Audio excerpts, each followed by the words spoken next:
SVG-TV News for Thursday, February 13th, 2025. I am Jennifer Richardson with the details. Teachers who were affected by the vaccine mandate and were out of work have been advised to return to work until a decision is reached regarding next steps.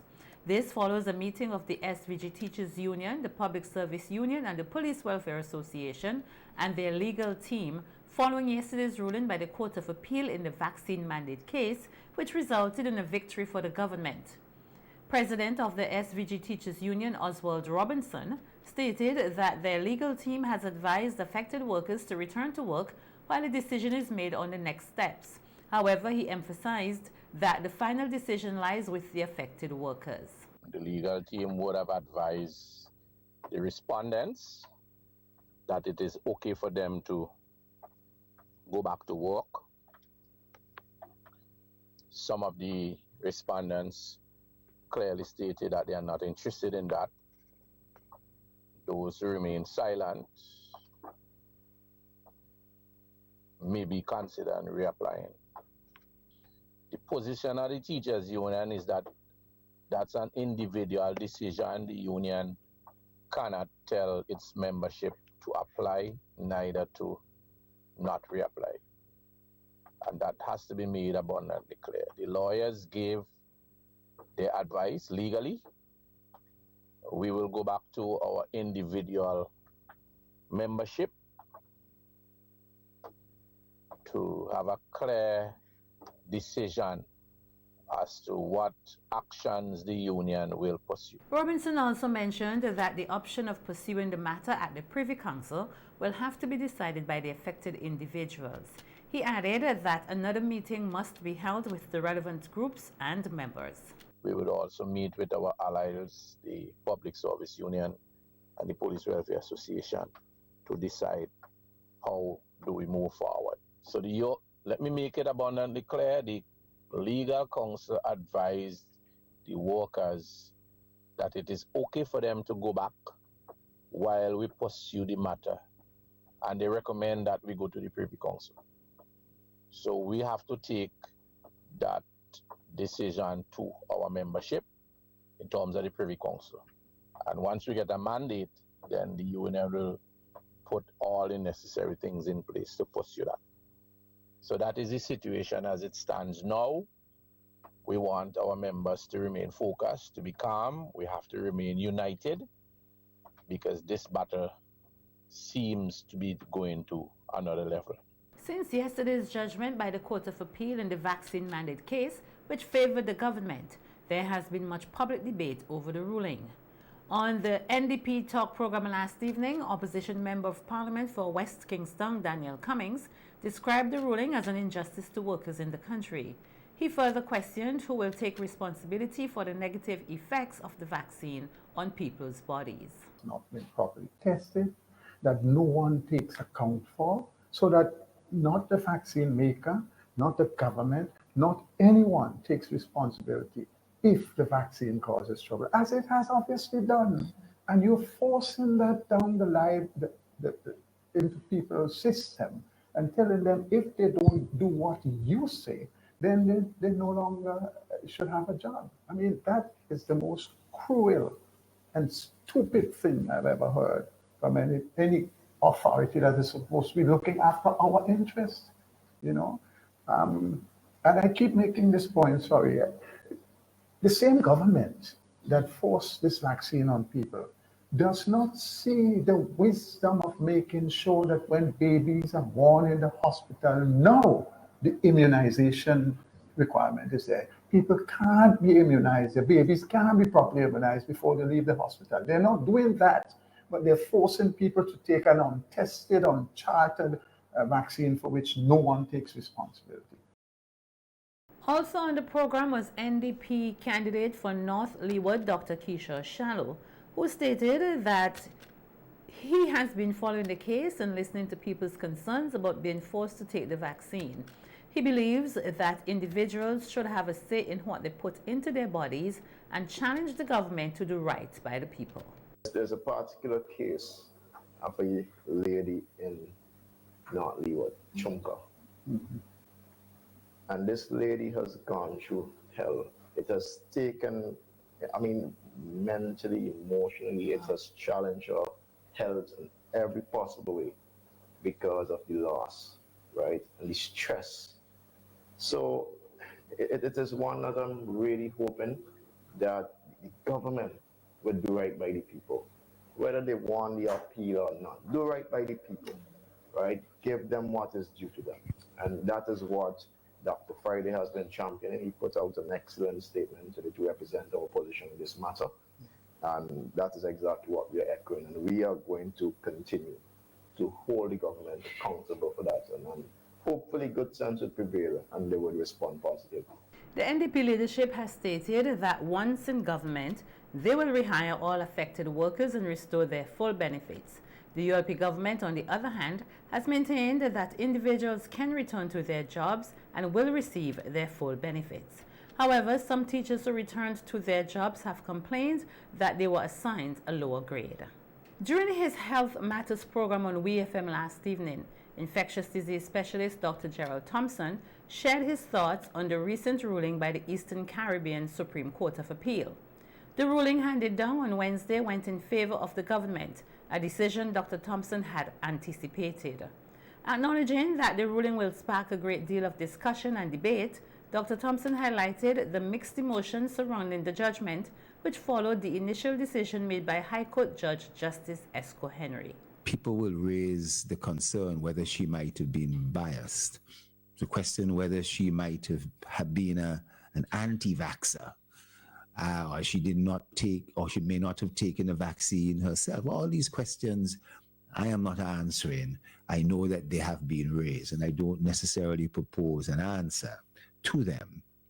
But there have been a number of public servants who basically did not take the vaccine, and some whose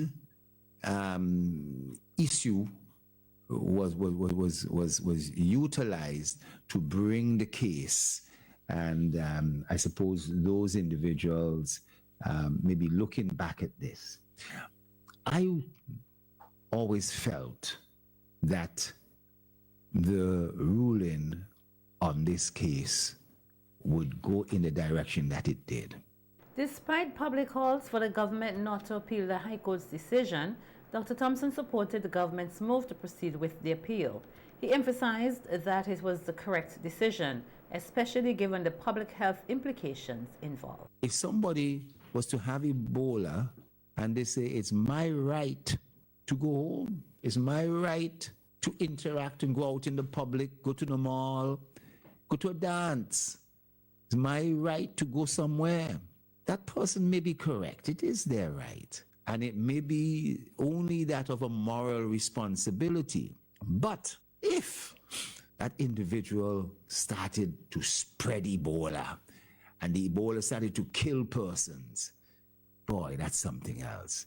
How do you deal with that? Do you now say that that person who was patient zero, that started the spread of the Ebola, was culpable and should come under some sort of punishment? Well, if the person really didn't know, if the person didn't really have an idea, the person was lonely and so, but on the other hand, if the person, it was explained to the person, if you leave here, if you basically do anything, you could spread it, you could kill people. And they said, I don't care, I am leaving. And they cause an infection in which someone dies. That may be a different case. If somebody, on the other hand, had HIV disease, and they say, you know, somebody gave me HIV/AIDS, I am going to leave, maybe go somewhere else, another country, another tongue. I'm going to find a girl and I'm going to get back to society. I'm going to get back on society and I'm going to spread AIDS to somebody else. If somebody spread AIDS to me, I'm going to spread it. And they go and they have unprotected sex with someone. How do you address those issues of public health? Dr. Thompson also pointed out the global impact of the COVID-19 pandemic, which has led to the deaths of over 7 million people worldwide, with fewer than 150 deaths reported in St. Vincent and the Grenadines. He stated that there are numerous lessons to be learned from both the Court of Appeal ruling and the broader vaccine mandates case. Because I am of the view that legal counsel gave these union members bad and erroneous advice. And they may have been motivated by other political inclinations and thoughts. And that may well be borne out. I understand that legal counsel may well suggest to the teachers union and the public service union that they should go to the Privy Council. And the teachers union and the public service union would probably have to go obtain loans or collect monies and whatever to get the money, because I don't know how much it takes to go to the Privy Council. I don't know if it's hundreds of thousands of EC dollars, if it's over $1 million, but boy, it is likely to be very expensive. And it's likely to take some time, you know? And that this is an opportunity for healing. Whether it is a situation of winning, there's no doubt that there's a right for persons to be able to appeal, but the other issue is that there is an opportunity for healing since this particular ruling. St. Vincent and the Grenadines has been ranked 32nd out of 180 countries in the Corruption Perceptions Index, the CPI, maintaining its third position in the Eastern Caribbean. In 2023, the country ranked 60th, climbing by 3 points to reach its current standing in 2024. Barbados topped the region with a CPI score of 23, followed by the Bahamas in second place with a score of 28. Commenting on the index during an appearance on Radio Today, Prime Minister Dr. Raf Gonsalves stated that the result is a positive indication for the country. The 2024 Perception of Corruption Index, the Corruption Perception Index, CPI, issued by Transparency International. This is St. Vincent, out of the 190 odd countries in the United Nations, 193. We are in the top 32 most hygienic countries, and in the region, only Barbados and only the scores for Barbados and the Bahamas slightly above ours, and yet you will hear that we're the most corrupt place in the world. Objective people look at these things, you know. They say we are a dictatorship. When all the schools, for instance, from Freedom House, which is, they wouldn't like our politics because they're a right-wing organization, and we are a progressive social democratic government. We get high marks, very high marks. The Corruption Perception Index is the leading global indicator of public sector corruption. This year, the countries with the lowest corruption rankings in the Americas include Uruguay, CPI score 76, Canada 75, and Barbados 68. On the other hand, the nations with the lowest rankings, often ravaged by organized crime according to Transparency International, include Haiti 16, Nicaragua 14, and Venezuela 10. Minister of Housing Orlando Brewster is encouraging young people to be mindful of the choices they make, as these choices could determine a bright or dark future. Speaking on the ULP Speaks program last evening, Brewster alluded to the involvement of some young people in a life of crime, explaining that this is one of the reasons the government has introduced programs aimed at keeping them engaged. I want the young people to know that this government has always been a government that has looked out for the interests of the young people in our country. Now, I always say to the young people, you have a choice. There are some who made a choice to go into crime and violence and criminal activity. And there are consequences for those. But there are numerous opportunities here in St. Vincent and the Grenadines that you can be meaningfully engaged as young persons. Brewster added that in his ministry, the Ministry of Housing, the target of building 1,000 homes will create jobs for hundreds. However, he emphasized that it is now up to individuals to take advantage of these opportunities. To build these homes, you require a certain skill set.